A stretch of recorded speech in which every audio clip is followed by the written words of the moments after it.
नमस्कार दोस्तों, आपका हमारे YouTube चैनल भक्ति ज्ञान त्योहार में स्वागत है। आज मैं आपको सकट चौथ की व्रत कथा सुनाने जा रही हूँ। अगर आपको ये कथा पसंद आए तो कमेंट बॉक्स में भगवान गणेश की जय अवश्य लिखिए। साथ ही अगर आप मेरे चैनल पर नए हैं तो मेरे चैनल को सब्सक्राइब कीजिए और बेल आइकॉन पर क्लिक जरूर कीजिए, जिससे हमारे वीडियो के नोटिफिकेशन आपको मिलते रहें। हिंदू पंचांग के अनुसार प्रत्येक वर्ष माघ मास के कृष्ण पक्ष की चतुर्थी तिथि पर सकट चौथ का व्रत रखा जाता है। इस व्रत को सकट चौथ के अलावा संकष्टी चतुर्थी, तिलकुट, माघ चतुर्थी आदि नामों से भी जाना जाता है। सकट चौथ का व्रत प्रथम पूज्य देवता भगवान गणेश को समर्पित है। इस दिन व्रत रखा जाता है और गणेश जी की पूजा की जाती है। इसके बाद रात को चंद्रमा को अर्घ्य देकर व्रत का पारण किया जाता है। यह व्रत खास तौर पर महिलाओं द्वारा अपनी संतान की लंबी आयु और सुखी जीवन के लिए रखा जाता है। मान्यता है कि इस व्रत को करने से विघ्नहर्ता गणेश संतान के सारे संकटों को दूर करते हैं। इस साल सकट चौथ का व्रत 29 जनवरी को रखा जाएगा। इस दिन व्रती को सकट चौथ की व्रत कथा को जरूर पढ़ना या सुनना चाहिए। इन कथाओं को पढ़ने या सुनने से भगवान श्री गणेश की विशेष कृपा प्राप्त होती है। सकट चौथ को साल की सबसे बड़ी चतुर्थी भी कहते हैं। आज के दिन गणेश जी की विशेष रूप से पूजा की जाती है। माघ के महीने में तिल का भी बहुत महत्व होता है, इसलिए इसे तिलकुटा चतुर्थी भी बोलते हैं। सकट का अर्थ है संकट। इस दिन गणेश जी सबके दुखों को हर लेते हैं और लंबी आयु व इच्छा पूर्ति का वरदान देते हैं। इस दिन गणेश जी की तिल से पूजा की जाती है। माताएं आज के दिन अपनी संतान की लंबी आयु के लिए व्रत रखती हैं। सकट चौथ की कथा पढ़े या सुने बिना ये व्रत अधूरा माना जाता है। जो माताएं इस दिन सच्चे मन से पार्वती पुत्र की कथा कहती और सुनती हैं, विघ्नहर्ता बहुत जल्दी उनके सब दुखों को हर लेते हैं।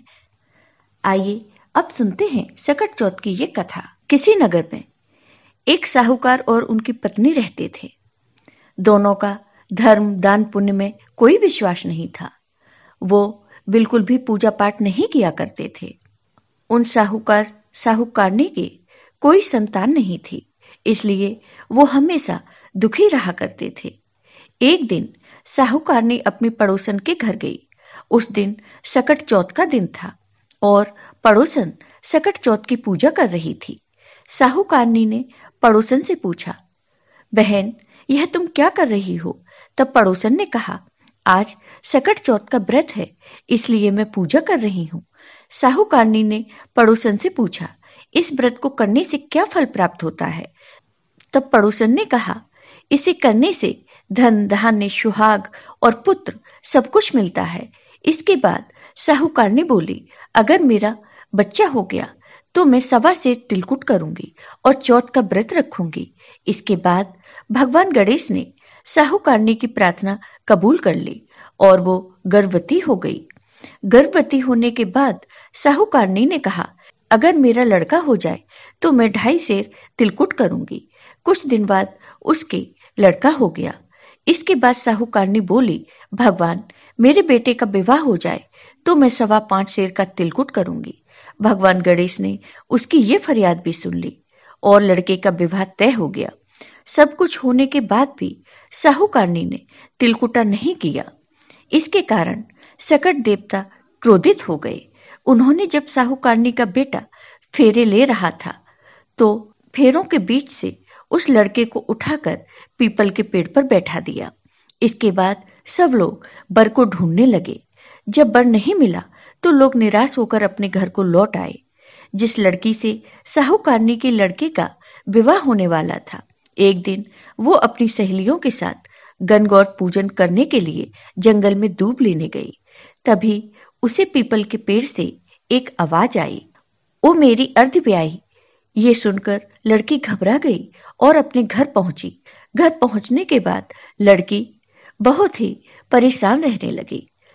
अपनी बेटी को परेशान देखकर उसकी मां ने पूछा कि बेटी इतना परेशान क्यों रहती हो? तब लड़की ने सारी बात अपनी मां को बताई। तब लड़की की मां पीपल के पेड़ के पास गई और जाकर देखा तो पता चला कि पेड़ पर बैठा शख्स तो उसका जमाई है। लड़की की मां ने जमाई से कहा, बेटा यहाँ क्यों बैठे हो? मेरी बेटी तो अर्ध ब्याही कर दी, अब क्या चाहते हो? इस पर साहूकारनी का बेटा बोला कि मेरी माँ ने चौथ का तिलकुट बोला था, लेकिन अभी तक नहीं किया। सकट देवता नाराज हैं और उन्होंने मुझे यहाँ पर बैठा दिया है। ये बात सुनकर लड़की की माँ साहूकारनी के घर गई और उससे पूछा कि तुमने सकट चौथ के लिए कुछ बोला था? साहूकारनी बोली, हाँ, मैंने तिलकुट बोला था। उसके बाद साहूकारनी ने फिर से कहा, हे सकट चौथ महाराज, अगर मेरा बेटा घर वापस आ जाए तो मैं 2.5 मन का तिलकुट करूंगी। इस पर भगवान गणेश ने फिर से उसे एक मौका दिया और उसके बेटे को वापस भेज दिया। इसके बाद साहूकारनी के बेटे का धूमधाम से विवाह हुआ। साहूकारनी के बेटे और बहू घर आ गए। तब साहूकारनी ने 2.5 मन तिलकुट किया और बोली, हे सकट देवता, आपकी कृपा से मेरे बेटे पर आया संकट दूर हो गया और मेरा बेटा व बहू सकुशल घर आ गए हैं। मैं आपकी महिमा समझ चुकी हूँ। अब मैं हमेशा तिलकुट करके आपका सकट चौथ का व्रत करूंगी। इसके बाद सारे नगरवासियों ने तिलकुट के साथ सकट व्रत का प्रारंभ कर दिया और भगवान गणेश की कृपा से साहूकार साहूकारनी अपने बेटे और बहू के साथ खुशीपूर्वक रहने लगे। सकट चौथ की पूजा विधि। सकट चौथ के दिन ब्रह्म मुहूर्त में स्नान करके स्वच्छ वस्त्र धारण करें।